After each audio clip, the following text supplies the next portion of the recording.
Good to see all of you. Joshua chapter 10, and I titled the study, Faith to Stop the Sun, and which sounds immediately, the sun doesn't, why would you need the sun to stop? It's already stopped. It's not going anywhere. It doesn't move. Everybody knows that we orbit around the sun, right? Everybody understands that. But we'll see that phrase really used in here, sun, stand still, and we'll talk about that some more as we get into it, because that's one of the big ones. That's one of the ones that critics of the Bible will look at and go, oh, look what the Bible is saying, but we'll talk some more about that. Anyhow, Joshua chapter 10, as we continue our study through the book of Joshua, the series is called Into the Promise, because what Joshua is doing is he's leading the people into the promise of God, or into the promised land. Okay, and so we'll look some more as we step into this next section. For those of you that take notes, you can see there's quite a bit here. We will not cover all of that in detail, but we will cover a good portion of it, about half of it. The first section, gathering against Gibeon, is found in verses 1 to 5, and then going to Gibeon's rescue in verses 6 through 9.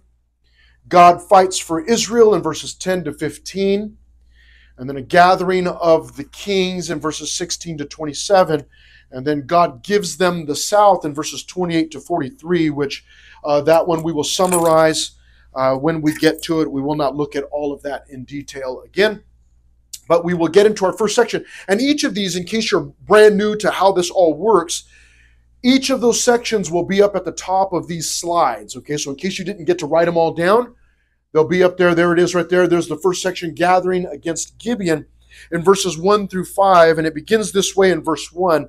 Now it came to pass when Adonizedek, king of Jerusalem, so the king of Jerusalem at that time, his name was Adonizedek. And it may be confusing to you that there was a Jerusalem there already. If it's not really the land of Israel yet, why was there a Jerusalem? But understand that many of the cities in Israel, even to this day, modern day Israel, many of the cities they pre-existed the children of Israel going into the land. They were already there, okay? So this Adonizedek, who's the king of Jerusalem, he heard how Joshua had taken Ai. Ai is one of the city states in that land. And Joshua had just finished conquering the city of Ai. That's not, you can pronounce it Ai if you want, okay? Not going to anger me, but it is pronounced Ai. He heard how Joshua had taken Ai and had utterly destroyed it, as he had done to Jericho and its king. So he had done to Ai and its king, and how the inhabitants of Gibeon had made peace with Israel and were among them. So in verse 2, we see that they feared greatly. Thus gives us our first subpoint for those of you that are taking notes, and that is that they were motivated by fear. This Adonizedek and his city, the city of Jerusalem, the people that were with him, we see that in verse 2, that they feared greatly. So they're motivated by fear. Because Gibeon was a great city, like one of the royal cities or one of the capital cities, and because it was greater than Ai, and all its men were mighty. So whatever this Adonizedek is about to do, understand that he is motivated, and his people were motivated by fear. Being motivated by fear oftentimes will cause you and I to make foolish decisions. And it causes him to make a foolish decision. Whereas opposed to those of us that are saved, we want to walk by faith, and when we're motivated by faith, then we're making wise decisions, okay? But not so in the case of Adonizedek. So in verse 2, it says that they feared greatly because Gibeon was a great city like one of the royal cities, and because it was greater than Ai, and all its men were mighty.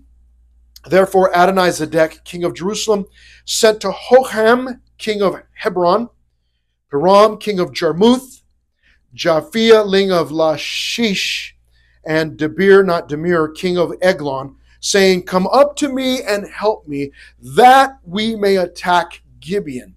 For it has made peace with Joshua and with the children of Israel. So we see that he's motivated by fear, and so he's calling these other kings and saying, gather with me, let's go attack Gibeon because of their support and their partnership with Israel. Now, as you and I are going through the book of Joshua, it's an ancient document, ancient story, and right away, again, there may be some who would go, you know what, it's an ancient document, it doesn't make any sense to study it, what's the use? Well, we see the use of it here in verses 2 through 3. We see that Adonizedek, he is angry at Gibeon or the Gibeonites. Why? Because they are in partnership or in support of Israel. Now, fast forward from here, which was about 1,300 years before Jesus even stepped on the scene, and into Jerusalem, fast forward to the year 2024. Really, you might say October of 2023, but it continues on to this day. We see now people in support of Palestine, and we see them not just in Palestine or in foreign lands, but we see them here, right? We see them city streets. You can be driving into LA and the LA freeway, the 605, one of the freeways might get shut down because there are supporters there saying Free Palestine that are blocking the freeway. Or you might find yourself in, lower Manhattan and find supporters there, signs, Free Palestine. You might see somebody at a rally running up on stage. They did it to Kamala just a couple of weeks ago. Somebody ran up on stage. They had a sign, Free Palestine. It might be on a college campus, occupying the college campus, shutting it down. We want you to free Palestine. What is that all about? Well, what it's all about is these are individuals or groups of people who want the United States or maybe a corporation or might be a college campus, whatever it is. But they, generally speaking, they want the United States or Americans to stop supporting Israel. Same thing. They are angry at Gibeon or the city of Gibeon or the Gibeonites because they've partnered with Israel and they are in support of, they're not really supporting Israel, but they are at least partnered with them. They have no means of support for Israel. But Israel has partnered with them. And so these people, this Adonizedek, he's angry about it.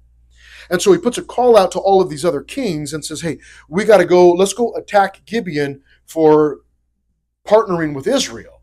So really, there really is no, it's a modern day problem. It was an ancient problem. It's still a modern day problem. It always has been, always will be. Okay? But they're motivated by fear. Now, here's what happens in verse 5, is that these kings moved against Gibeon. Okay? They were being motivated by fear, and so they moved against Gibeon. Verse 5, therefore the 5 kings of the Amorites, the king of Jerusalem, king of Hebron, the king of Jarmuth, the king of Lachish, and the king of Eglon gathered together and went up, they and all their armies, and camped before Gibeon and made war against it. Now, before we get into the second section, which is going to Gibeon's rescue, we'll get to that in just a moment. Let me say something. Let me point something out. Again, we're reading an ancient document, studying it, and yet we're finding that there are similarities to our modern day, to the times that you and I are living in. Here's another one. We've talked briefly about one and the support of supporting Israel and support of Palestine and all of these things. But here's another one. I want you to understand that Gibeon, they get up that morning thinking, okay, we've partnered with Israel. We've got them, kind of on our side now or whatever. They're not expecting probably much other than just whatever a normal day would hold. And they wake up to find that Adonizedek has gathered not only his own city of Jerusalem, but also you got Hebron, you got Jarmuth, you got Lachish, you've got Eglon. You got these 5 cities, these 5 kings, these 5 armies. As they wake up, Gibeon, they wake up to look outside of their city, and there are these 5 armies camped outside of their city that have gathered against them. My point being that there are times and days in our lives when everything seems to be stacked up against us. You may wake up in the morning thinking, you know what, it's just a normal day. I'm going to go throughout my day, not a big deal. I got this plan, I got that plan. And very quickly, things may begin to fall apart. And you may find that you wake up and maybe mom or dad is angry at you for something that happened the day before. Or maybe you've got a sibling that's upset with you, or there's some sort of issue with your dog, or you wake up to find out that something has happened in the news, or something has gone on with your grandmother, or something is happening at school. You get a text message first thing in the morning, and very quickly things begin to take a bad turn. And it may be that as you go throughout your day that things begin to stack up. Find out some bad news through a text message. Get up, you find out the plumbing's not working right in the house, or the air conditioner broke down, or the car's messed up, you're going to have to walk to work, or something's going on with whatever it is. And things oftentimes seem to stack up against us.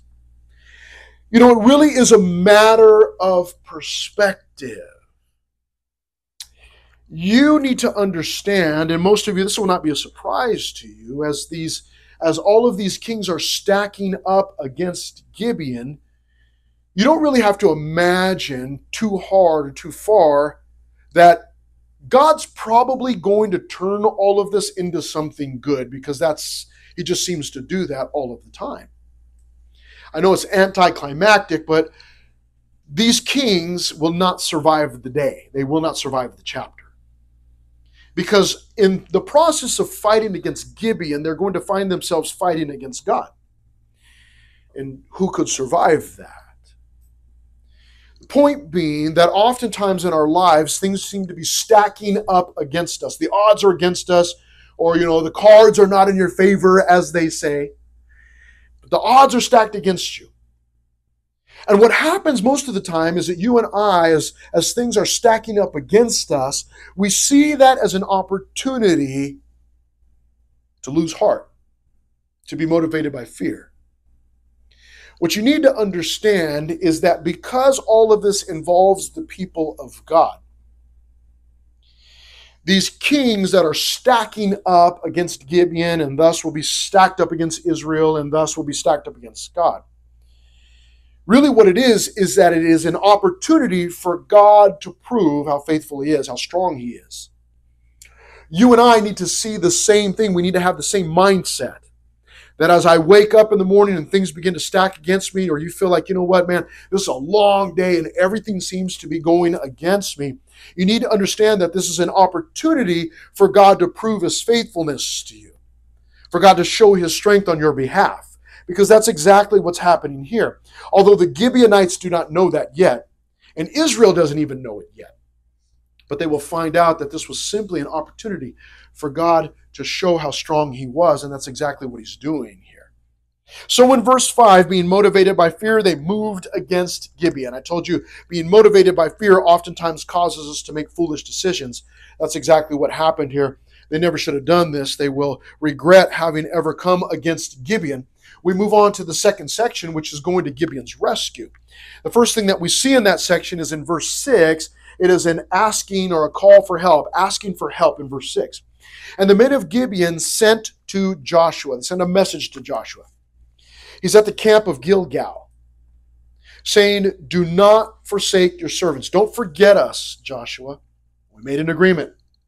We made a covenant.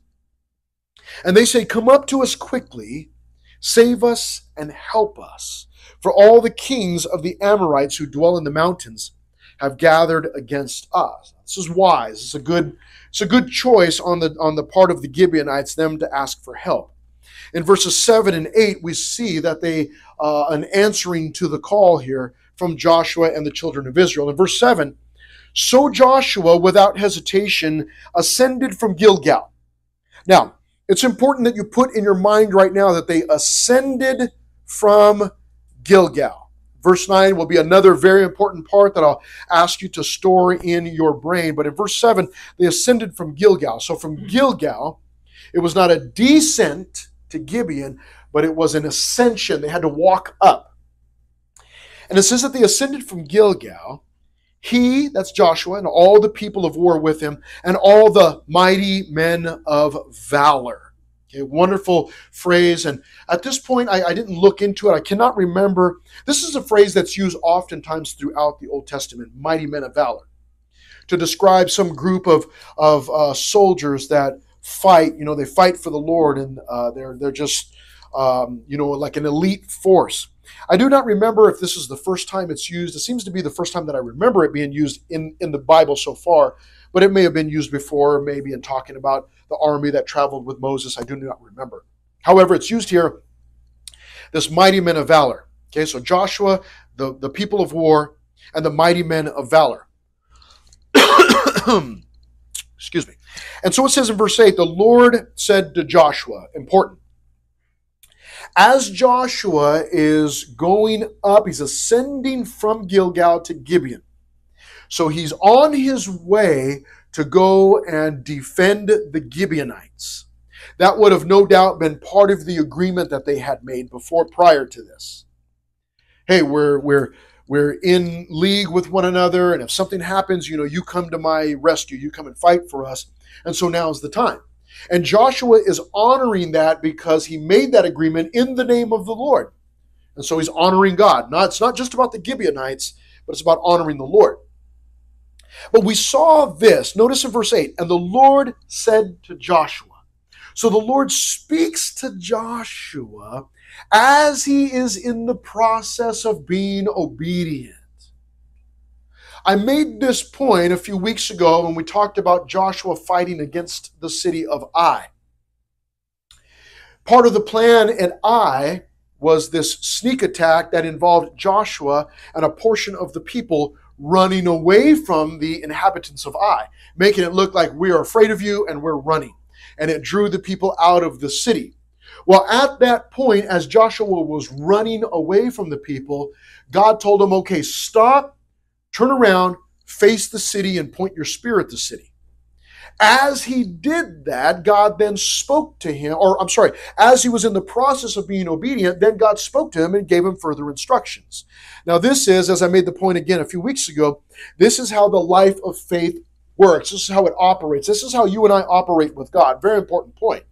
Very important for you to understand with your young minds and your young hearts, to get it into your mind that faith is step by step.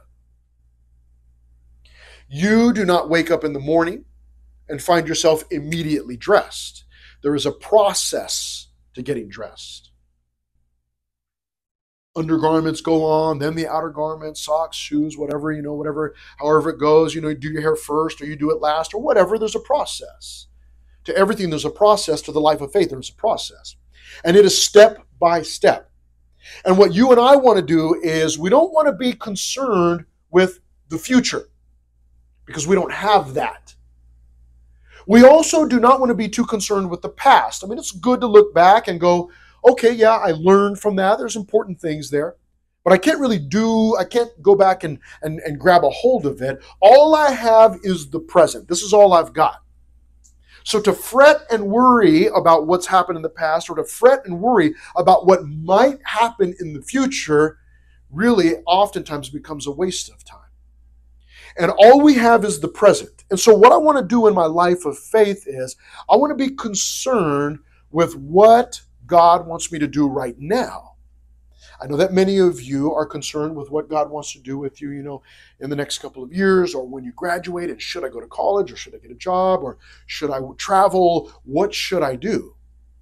Well, it's good to pray about those things, but to worry about them or fret, be fearful of those things is not a good idea. It's best that you focus on what God has you doing right now. What does God have you doing right now? Well, you know that you have to be a student. You know that.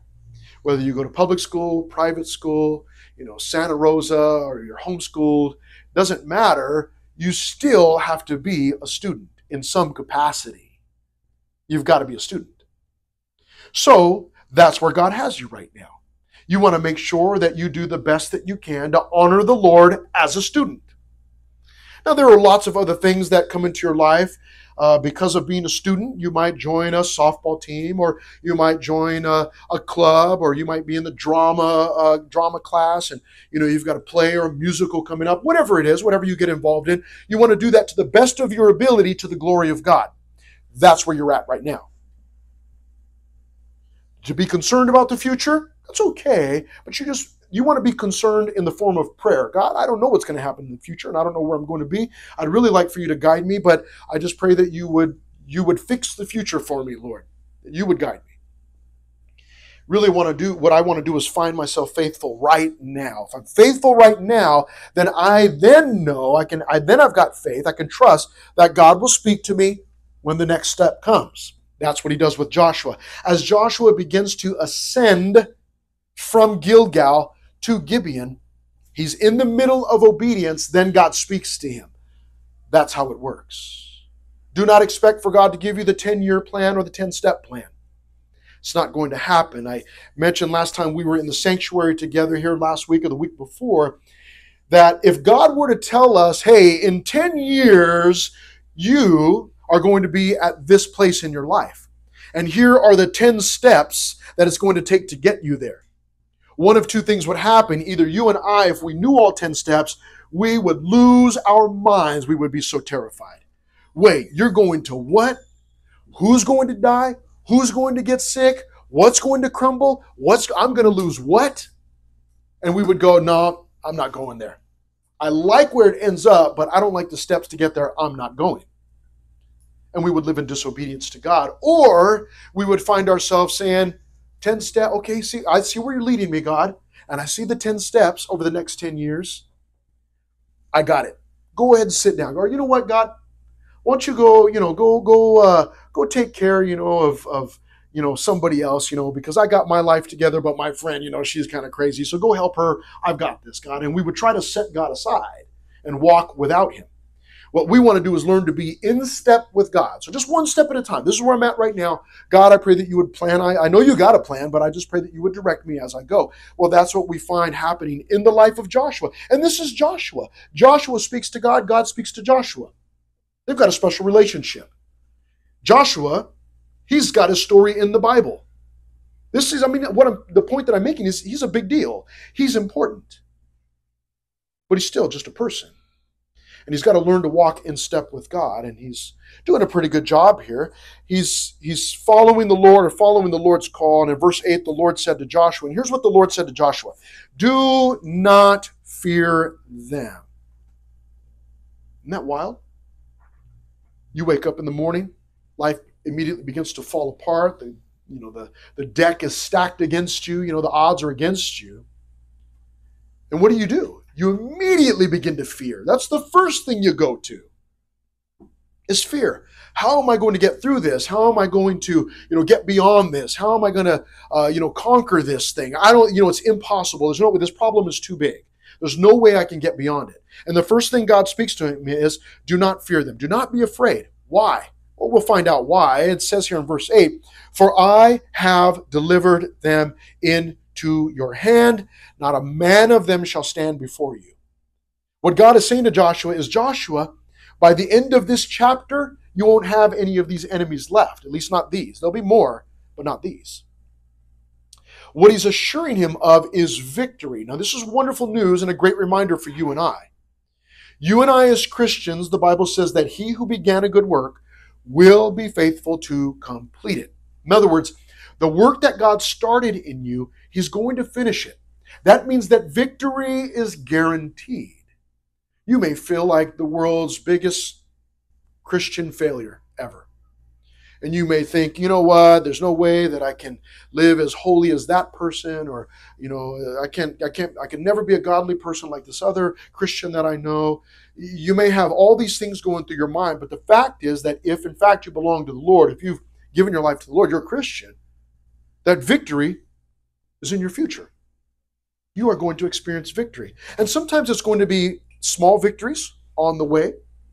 Sometimes you're going to experience defeat. That's not God's fault. That's just we experience defeat when we're not walking by faith. But ultimately, you are going to experience victory. Even if all of your life should be filled with hard, raging battles where you experience failure, the fact remains is that one of these days you're going to be in heaven, experiencing the ultimate victory. So whatever it is that you are going through or experiencing is not going to last forever. You ever heard the phrase, this too shall pass? Anybody ever heard that phrase, this too shall pass? Yeah. This too shall pass. We use that phrase when something is going wrong in someone's life. We might even say it to ourselves if something is going wrong. We say, this too shall pass. Meaning, whatever it is that you are experiencing, whatever difficulty it is, it will pass. But what about somebody who's got some debilitating disease and they end up in a wheelchair for the rest of their life? How could you say that to them? Because if they've surrendered their life to the Lord, they're not going to take that wheelchair into heaven. There are no wheelchairs in heaven. They're going to experience ultimate victory. Even somebody that lose their battle to cancer. They lost their battle to cancer. My friend Sergio, just a few months ago, went home to heaven because of cancer. Did he lose his battle to cancer? No. Yes, cancer took his human body, his outward body. But he's experiencing, do you think he's living in defeat right now? No, he's home with the Lord. He's experiencing victory, ultimate victory. So cancer didn't get the last laugh. Cancer didn't win. It sent him home. So he's experiencing victory. So even when we're experiencing things like that, still we are going to ultimately experience victory. But there are victories, and sometimes the truth is sometimes defeats in our lives, throughout our life. But victory is what God has in store for us. And here it's already been determined in verse 8. He says to him, in the past tense, I have delivered them into your hand. Not a man of them shall stand before you. He said, by the end of the day, Joshua, they'll all be gone. Joshua therefore came upon them suddenly, having marched all night from Gilgal. Now I told you in verse 7, keep in mind, lock it in there. So Joshua ascended from Gilgal. So he's in Gilgal with all of his army, and he ascends. He goes uphill. This is literally an uphill battle. So again, everything is stacked against Gibeon. Joshua, walking into that situation where everything is stacked against Gibeon, now finds everything is stacked against him, and it's an uphill battle. You ever heard that phrase? It's an uphill battle. It's an uphill battle. If you have a favorite sports team from California, regardless of what sport it is, you've heard that phrase before. It's an uphill battle. You think they're going to make it to the playoffs this year? It's an uphill battle. What that means is your team's full of losers. They're never going to make it. Filled with doubt. And I watch soccer. I don't really watch anything else. Soccer, you definitely hear that. Soccer is, man, it's heartbreaking. Absolute heartbreaking. Your team could be like on top, this week, and all right, and then they play the last place team next week, and they lost, 4-0 or something. It's like, what in the world happened? What's going on here? But you've heard that it's an uphill battle, and we use that phrase to describe hardships in our lives, and we go, man, it's an uphill battle. Or we might hear, he or she they've been diagnosed with cancer. How bad is it? It's going to be an uphill battle. What does that mean? What that oftentimes does is it strikes fear into our hearts. And we hear uphill battle, we go, man, forget it. We don't want to do anything uphill. Nothing. Right? We want to ride the zip line. Oh, but I got to go uphill? What are you talking about? How do you think the zip line is going to work? It doesn't go backward. Oh, I want to do the bungee jump, Okay, well, you got to climb up that hill. I got to climb up a hill? Isn't there an easy way? We're always looking for the easier way around. I don't want to go uphill. Where's the easier way around? Where's the downhill to do the zip line? There isn't one. You got to go up something. And oftentimes difficulties are like that. It's an uphill battle. So what happens? Everything is stacked against us like the Gibeonites. It's an uphill battle like Joshua and the children of Israel. So what does that mean? We oftentimes just count God out at that point. We go, oh, you know what? You know what, God? It's an uphill battle. Everything's stacked against us. Don't worry about it, God. I'm going to lose this one. And we determine that so often right from the outset. We need to get it in our minds. Now, let me share something with you. Many of you are going to find this so hard to believe. But please, do you believe that God created the earth or the universe? Do you believe that he created the world in 6 days and rested on the seventh? Any of you believe that? Yeah? Okay, so this will be easy for you to believe. I used to be a teenager. You're like, oh, I believe God created the world, but I don't think you ever used to be a teenager. I actually used to be a teenager. So I speak from one former teenager to current teenagers. I'm telling you, and by the way, I was not saved when I was a teenager, and I was very, very lazy. I'm telling you that if you can get it into your mind and into your heart right now, at your young age, that everything stacked against you, an uphill battle, is simply an opportunity for God to show how strong He is, then you're 10 steps ahead of me. Because I didn't find that out till much later in life, when I got saved. If you can understand right now that, you know what, hard things are actually good. Doing hard things, experiencing hard things, that those are simply opportunities for God to strengthen me, to teach me, to develop my character. We don't like character development, do we? We just want the character. We don't want the development. I want you to understand that in verse 7, they're ascending from Gilgal. And in verse 9, listen to what it says. Joshua therefore came upon them suddenly. In other words, as Joshua ended his march, he shows up and they immediately begin to fight. But notice verse 9, having marched all night from Gilgal. Now let me share some trivia with you about Pastor Chris. I know you don't want to hear it, but you're here for a few more minutes anyways. Stick around. I've never, even before I got saved, when I was young, I've never liked staying up all night. I never liked that because of the feeling the next day. Some of you are experiencing it right now, like headache, I'm sleepy, cross-eyed, like trying to figure out, like, where am I, what's going on? You just feel horrible. You stayed up all night watching Netflix or learning new TikTok dances or whatever, and now you're here like, oh my gosh, when is this going to be over? Lord have mercy. Set my people free. I never liked that. Even before I got saved, we'd be out at parties when I was young, man, we'd be out, and then there would just come a time. It would be like 1 o'clock, maybe 2 o'clock in the morning. I'd just be like, I got to go.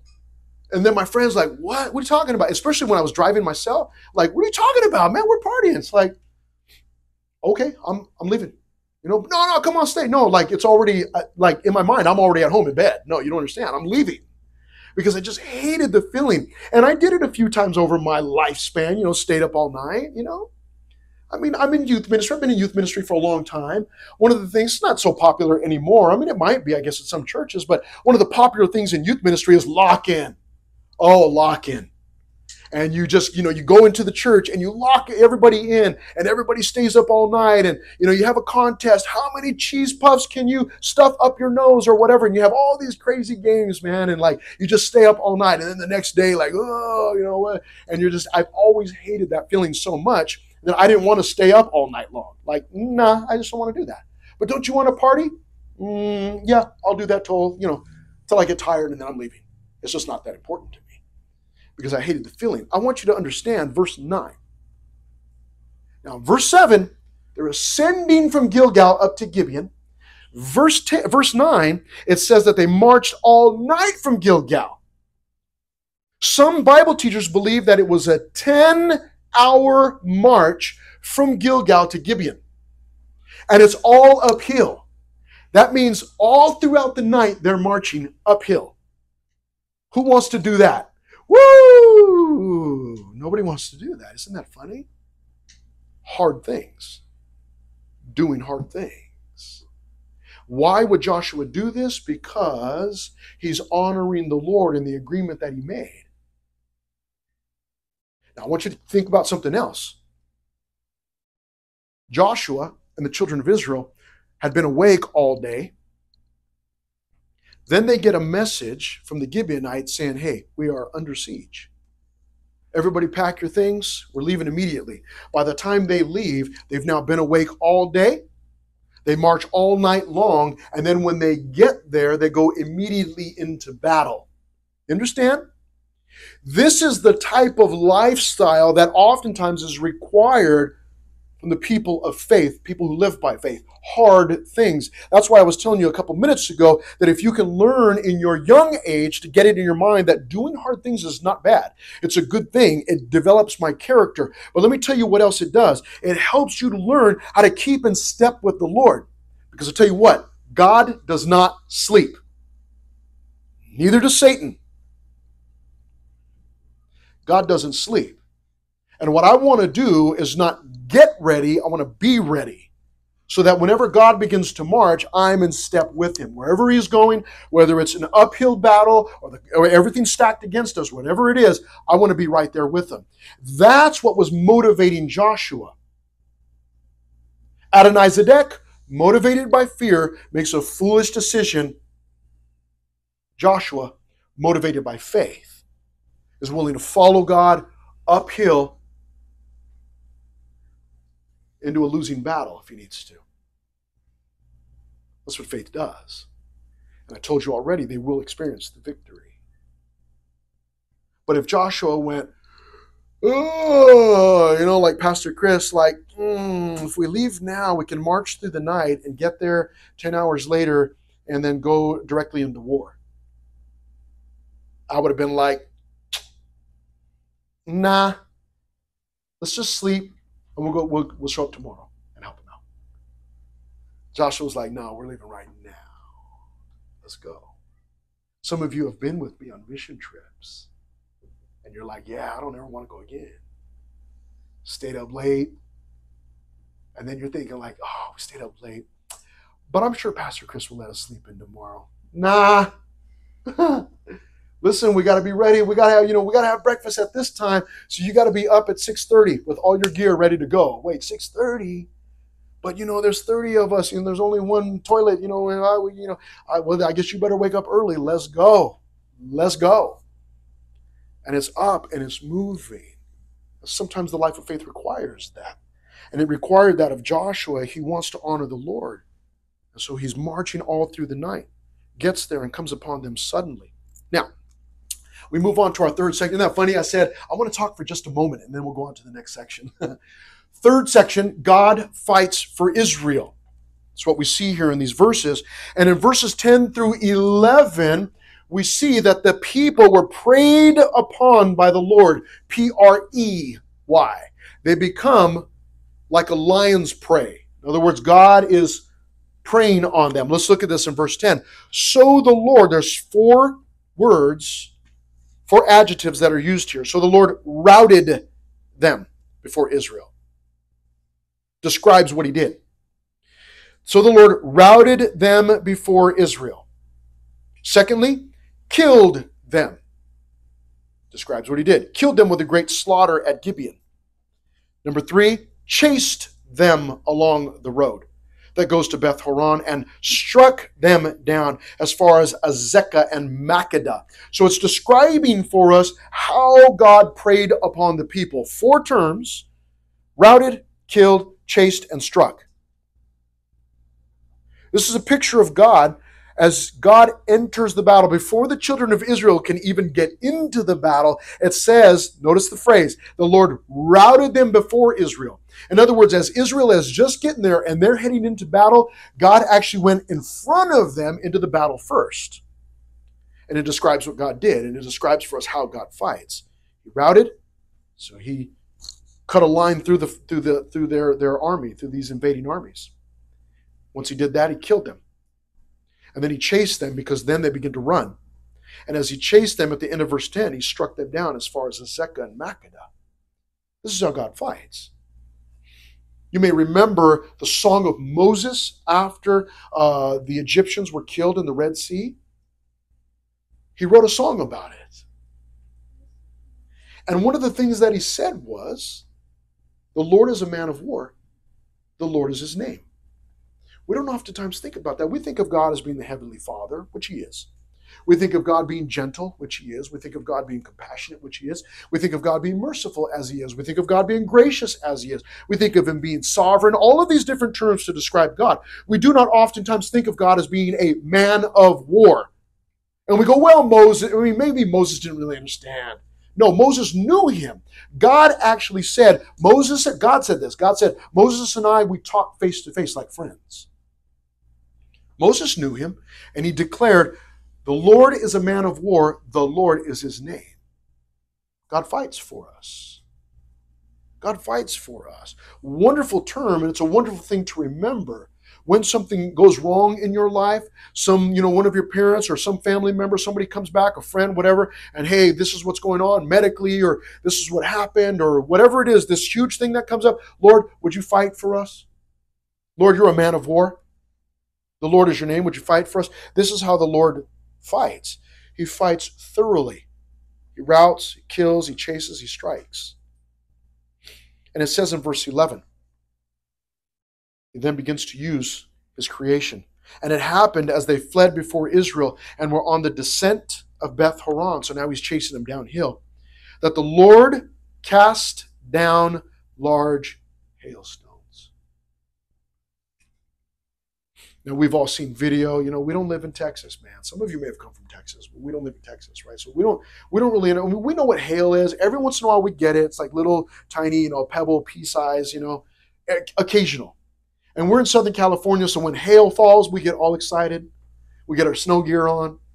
We'll run outside, grab the sled from the garage, come on. And you try to get someone to push you down the walkway, but it's not really. We get so excited to see that. You've seen video probably of some, it's, Texas town or some Midwest city or something, and they got golf ball sized hail, man, and it's denting people's cars, and oh, man. And it's just crazy. Well, here it says that he threw down. When it says the Lord cast down, it means that he was throwing large hailstones. We do not know how big they were. But the picture is that God goes in first before Israel, and he's fighting with these invading armies.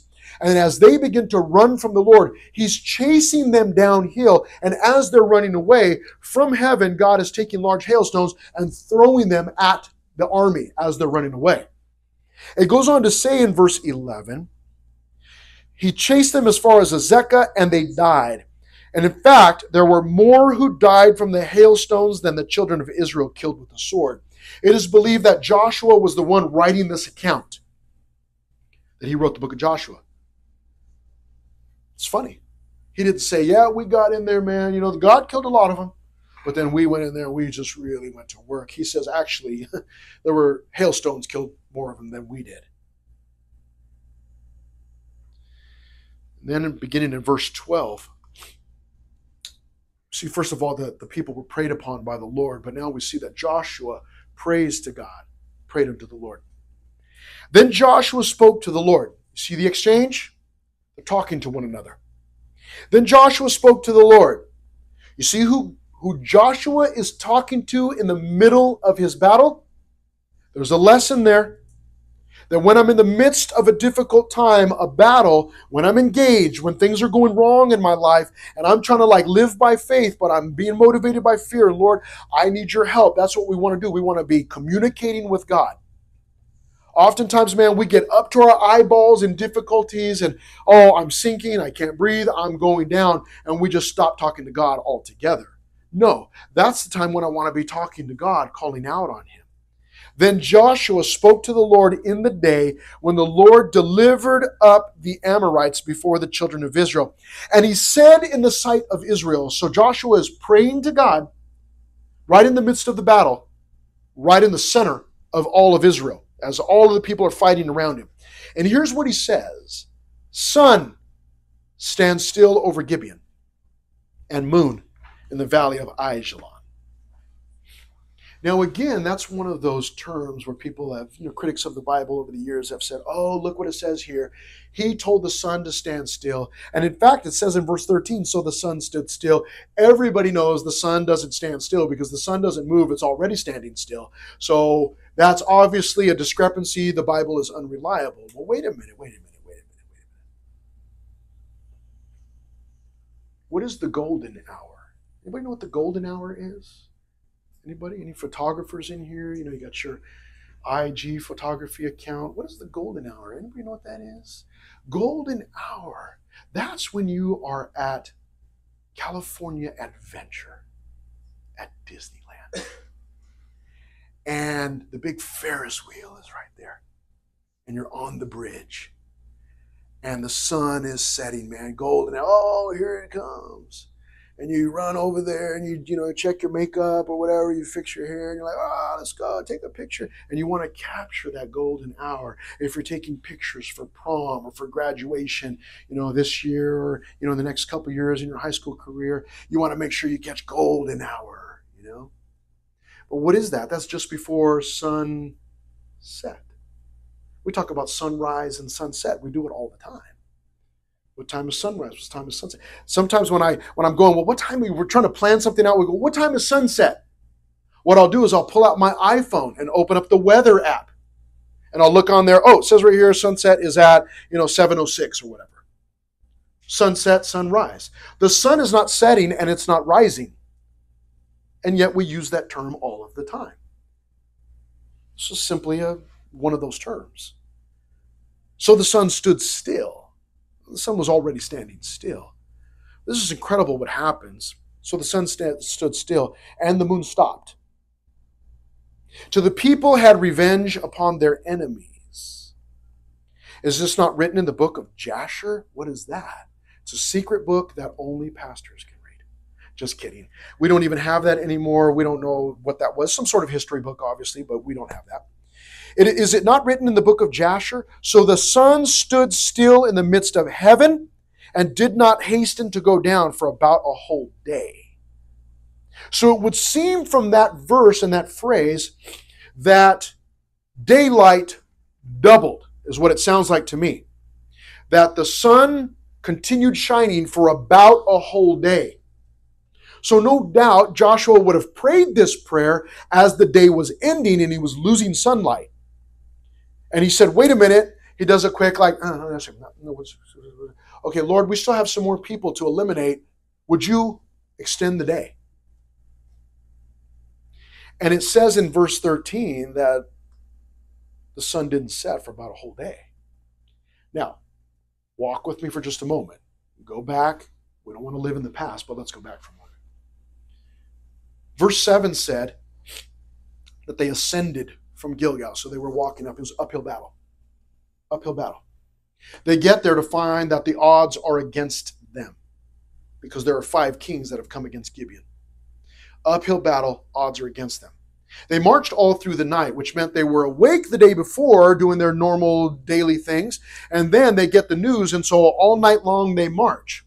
Then they get there after an uphill battle. They immediately start to fight. Those setting up camp just start fighting because the battle was already underway.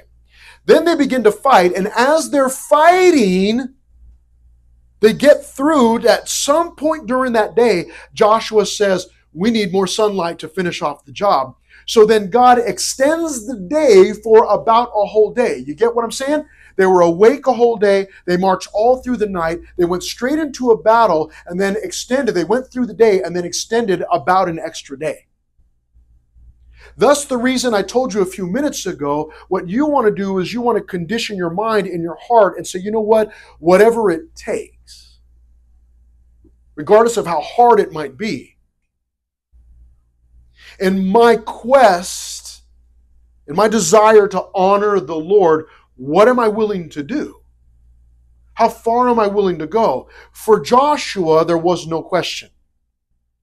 He's doing it to honor the Lord. So whatever it takes, being awake all day, staying up all night, marching uphill, going immediately into battle, going through that battle all day, extend the day even further, whatever it takes. God, is that your attitude? You see, that's been the attitude of our brothers and sisters throughout the ages. Other children of God who have walked this earth before you and I, who have said, hey, whatever it takes. Polycarp was a believer, a Christian, was taken into an arena and killed there. Be strong, Polycarp, and play the man. A voice was heard from the stand. They don't even know where it came from. Be strong, Polycarp, and play the man. Other Christians who have been burned at the stake, sawn in half, the book of Hebrews tells us. People who have suffered, who have been willing to go the distance, whatever it takes, Lord, accomplish your purpose. That was Joshua's attitude.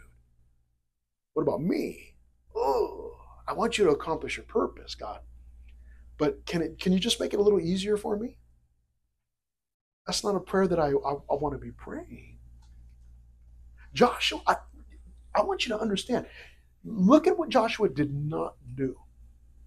Joshua's in the midst of a hardship, a battle, a challenge. What's my normal prayer at that point? My normal prayer is if I'm in the middle of a mess, my normal prayer is, God, would you get me out of this? Joshua says, God, would you give me more time in the midst of this battle? Would you leave me here and allow me to accomplish your purpose? What a lesson. Most of us are looking for the easy way out. Things have gone wrong, mom and dad, I've got a dysfunctional family. Join the club. Join the club. You go over to your friend's house and you think, oh, they got the perfect family. Go spend some time with them, man. They are so weird. Join the club. Are the odds stacked against you?